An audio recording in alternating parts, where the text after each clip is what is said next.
નમસ્કાર મિત્રો, આજે આપણે બંગાળના ગવર્નર જનરલ, ભારતના ગવર્નર જનરલ, વાઇસરોય અને સ્વતંત્ર ભારતના ગવર્નર જનરલ વિશે થોડી ચર્ચા કરીશું.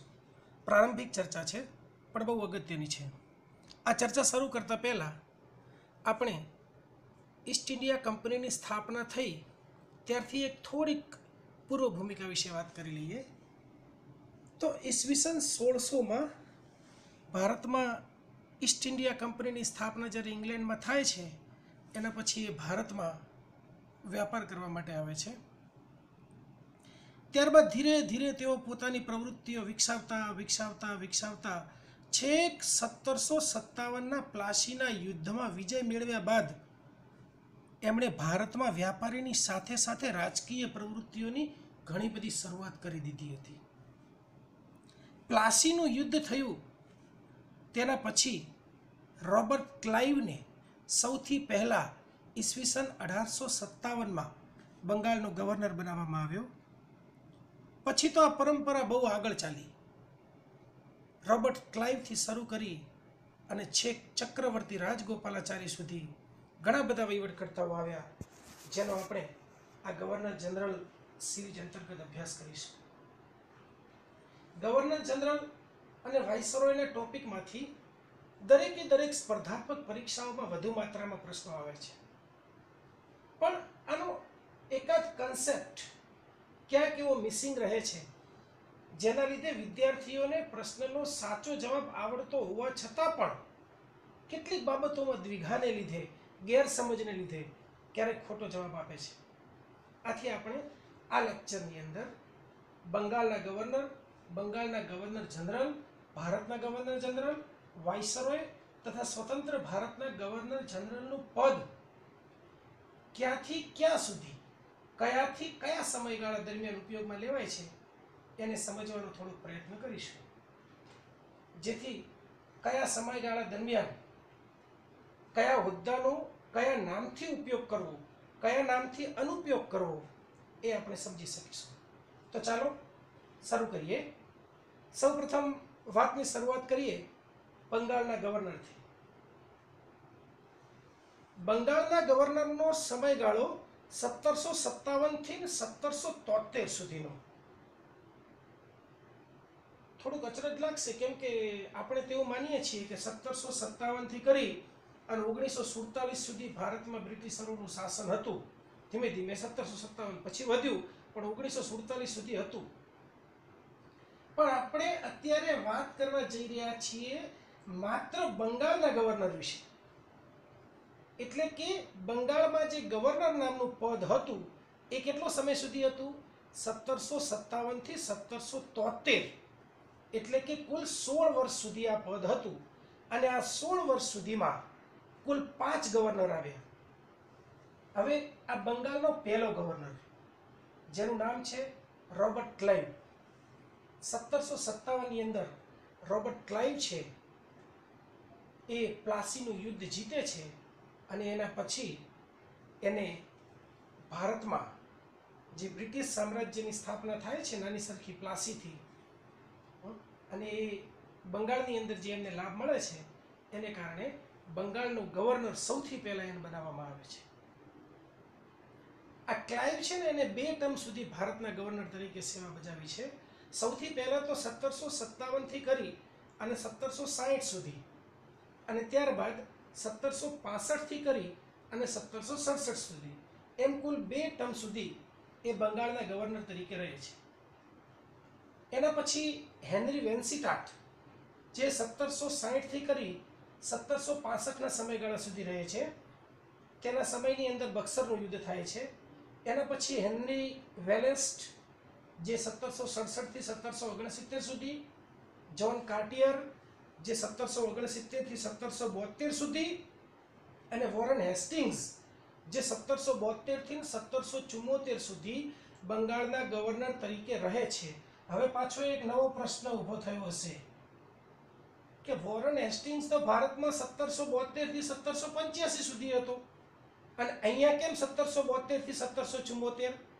તો એનો સ્પષ્ટ જવાબ એ છે કે 1772 થી 1774 સુધી વોરન હેસ્ટિંગ્સ બંગાળના ગવર્નર તરીકે હતો અને 1774 થી 1785 સુધી એ બંગાળના ગવર્નર જનરલ તરીકે હતો. એટલે ફરક છે એ આ ગવર્નર અને ગવર્નર જનરલનો છે. હવે પ્રશ્ન એ પણ થાય કે આ ગવર્નર કેમ અહીં સુધી જ, 1773 સુધી જ કેમ ગવર્નર? તો એનો જવાબ બહુ સરળ છે. ઈસવીસન 1773 ની અંદર રેગ્યુલેટિંગ એક્ટ પસાર થયો હતો અને આ એક્ટમાં એવી જોગવાઈ કરવામાં આવી હતી કે હવેથી બંગાળના ગવર્નરને ગવર્નર જનરલ બનાવવામાં આવે છે. આ મુજબ બંગાળના જે છેલ્લા ગવર્નર જનરલ જે ચાલુ હતા વોરન હેસ્ટિંગ્સ, એ જે બંગાળના છેલ્લા ગવર્નર હતા એ હવે બંગાળના પહેલા ગવર્નર જનરલ બને છે. ફરીથી એક થોડોક જે અગત્યની બાબતો છે એને આપણે ફરીથી એક દોહરાઈ લઈએ, ફરીથી જોઈ લઈએ કે બંગાળના ગવર્નરનો સમયગાળો જે છે એ 1757 થી 1773 સુધી, એટલે કે કુલ 16 વર્ષ છે. બંગાળનો પ્રથમ ગવર્નર રોબર્ટ ક્લાઇવ જે 1757 માં આવ્યો હતો, એ 2 વખત ભારતની અંદર 2 ટર્મ સુધી રહ્યો હતો, 1757 થી 1760 અને 1765 થી 1767. આ રોબર્ટ ક્લાઇવ પછી હેનરી વેન્સિટાટ આવે છે જે 1760 થી 1765 સુધી, એના પછી હેનરી વેલેસ્ટ આવે છે એ 1767 થી 1769 સુધી, એના પછી જ્હોન કાર્ટિયર જે 1769 થી 1772 સુધી, અને એના પછી વોરન હેસ્ટિંગ્સ આવે છે જે બંગાળના ગવર્નર તરીકે 1772 થી 1774 સુધી રહે છે. અને 1773 ની અંદર રેગ્યુલેટિંગ એક્ટ આવે છે અને એ મુજબ બંગાળના ગવર્નરને બંગાળના ગવર્નર જનરલ બનાવવામાં આવે છે. એના લીધે બંગાળના જે છેલ્લા ગવર્નર વોરન હેસ્ટિંગ્સ છે એ બંગાળના પહેલા ગવર્નર જનરલ બને છે. હવે આપણે ગવર્નર જનરલનો અભ્યાસ કરીએ. બંગાળના ગવર્નર જનરલનો સમયગાળો 1774 થી 1833, એમ કુલ 59 વર્ષ છે. બંગાળના પ્રથમ ગવર્નર જનરલ વોરન હેસ્ટિંગ્સ જે 1774 માં આવે છે અને બંગાળના અંતિમ ગવર્નર જનરલ વિલિયમ બેન્ટિક એ 1833 માં આવે છે. આ કુલ 59 વર્ષનો જે સમયગાળો છે એની અંદર કુલ બંગાળમાં 9 ગવર્નર જનરલ આવે છે અને આપણે જોઈએ કયા કયા હતા. તો પહેલા છે વોરન હેસ્ટિંગ્સ જે 1774 થી કરી અને 1785 સુધી આવે છે. ફરીથી પાછો પ્રશ્ન થશે કે હેસ્ટિંગ્સનો ભારતમાં સમયગાળો 1772 થી 1785 છે અને અહીંયા 1774 થી કેમ? તો ફરી પાછી સ્પષ્ટતા આપું છું કે હેસ્ટિંગ્સ 1772 થી કરીને 1774 સુધી બંગાળના ગવર્નર તરીકે રહે છે અને 1774 થી કરી અને 1785 સુધીમાં બંગાળના ગવર્નર જનરલ તરીકે રહે છે. એટલા માટે બીજા નંબરે આવે છે કોર્નવોલિસ જે 1786 થી 1793, એના પછી સર જોન સોર જે 1793 થી 1798, એના પછી વેલેસ્લી 1798 થી 1805, સર જોન બાર્લો 1805 થી 1807, લોર્ડ મિન્ટો પ્રથમ 1807 થી 1813, લોર્ડ હેસ્ટિંગ્સ 1813 થી 1823, એમહર્સ્ટ 1823 થી 1828, વિલિયમ બેન્ટિક 1828 થી 1833. હવે ફરીથી પાછો પ્રશ્ન થાય કે આ બંગાળના ગવર્નર અહીં સુધી જ કેમ, આ 59 વર્ષે કેમ અટકી ગયા? તો એનો પણ જવાબ છે 1833 ની અંદર એક ચાર્ટર એક્ટ પસાર થયો હતો અને આ ચાર્ટર એક્ટ મુજબ બંગાળના ગવર્નર જનરલને ભારતનો ગવર્નર જનરલ બનાવવામાં આવ્યો. ફરીથી આ ચાર્ટર એક્ટ 1833 ના ચાર્ટર એક્ટ મુજબ બંગાળના ગવર્નરને ભારતનો ગવર્નર જનરલ બનાવવામાં આવ્યો. આથી બંગાળના જે છેલ્લા ગવર્નર જનરલ હતા વિલિયમ બેન્ટિક એ ભારતના પહેલા ગવર્નર જનરલ બને છે. ચાલો હવે આપણે ભારતના ગવર્નર જનરલ વિશે અભ્યાસ કરીએ. ભારતના ગવર્નર જનરલનો સમયગાળો 1833 થી 1858, એમ કુલ 25 વર્ષ છે. આ 25 વર્ષની અંદર કુલ 7 ગવર્નર જનરલ આવ્યા. ભારતનો પ્રથમ ગવર્નર જનરલ એટલે કે બંગાળનો છેલ્લો ગવર્નર જનરલ એ જ વિલિયમ બેન્ટિક, જે 1833ની અંદર ભારતનો પ્રથમ ગવર્નર જનરલ બને છે. અને ભારતનો અંતિમ ગવર્નર જનરલ એ 1858ની અંદર કેનિંગ બને છે. આ સમયમાં કુલ 7 ભારતના ગવર્નર જનરલ આવી ગયા છે, જેમાં ભારતનો પ્રથમ ગવર્નર જનરલ વિલિયમ બેન્ટિક 1833થી 1835, સર ચાર્લ્સ મેટકાફ 1835થી 1836, ઓકલેન્ડ 1836થી 1842, એલનબરો 1842થી 1844, હાર્ડિંગ 1844થી 1848, લોર્ડ ડેલાઉસી 1848થી 1856 અને કેનિંગ 1856થી 1858. આમ આ કુલ 7 જે ગવર્નર જનરલ છે એ આ સમયમાં આવ્યા હતા. 1857ની અંદર વિપ્લવ થાય છે. એના પછી 1858ની અંદર ભારત સીધા બ્રિટિશ તાજના વહીવટ હેઠળ આવે છે. અને 1858નો જે અધિનિયમ પસાર થાય છે એ મુજબ ભારતના ગવર્નર જનરલને વાઇસરોયના પદમાં ફેરબદલ કરવામાં આવે છે. એટલે કે હવેથી એને જે ગવર્નર જનરલ છે એમને વાઇસરોય તરીકે ઓળખવામાં આવશે. ભારતના વાઇસરોય વિશે હવે વાત કરીએ તો ભારતના વાઇસરોયનો સમયગાળો 1858થી 1947 એમ કુલ 89 વર્ષ છે. ભારતના પ્રથમ વાઇસરોય કેનિંગ એ 1858ની અંદર વાઇસરોય તરીકે આવે છે. એકચ્યુઅલી 1856થી કરીને 1858 સુધી ભારતના ગવર્નર જનરલ તરીકે રહી ચૂક્યા હોય છે. ભારતનો અંતિમ વાઇસરોય જે છે એ માઉન્ટબેટન છે, જે 1947 સુધી રહે છે. આ જે સમયગાળો છે 89 વર્ષનો 1758થી 1947 સુધીનો, એમાં ભારતમાં કુલ 19 વાઇસરોય આવ્યા. આ સમય દરમિયાન કયા કયા વાઇસરોય આવ્યા હતા એ સજ જોઈએ તો પહેલા લોર્ડ કેનિંગ આવે છે, જે 1858થી 1862. ફરીથી પાછો એ જ પ્રશ્ન થશે કે કેનિંગ ભારતમાં 1856થી 1862 સુધી હતા અને અહીં કેમ 1858થી 1862? કેમ કે 1856થી 1858 સુધી લોર્ડ કેનિંગ ભારતમાં ગવર્નર જનરલ તરીકે હતા, ભારતના ગવર્નર જનરલ તરીકે.